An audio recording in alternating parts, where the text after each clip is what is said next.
Hi guys, today we'll talk about how to fix or how to solve not rotating on Clash of Clans. To know how to fix or how to solve not rotating on Clash of Clans app, you should just go to settings as you see and you can click.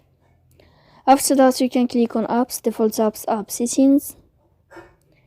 Here in this list you will enter to the window of Clash of Clans and you can click here in this window. After that you can click on first stop and you can click OK. Here we'll enter to the window of storage. Then you can click clear cache. Don't click clear detail because that can cause you errors in your app. In the end you can turn off your Wi-Fi and you can wait a moment to turn on your Wi-Fi again.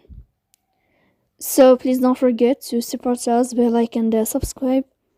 See you next time in another video and thank you for your attention and your watching.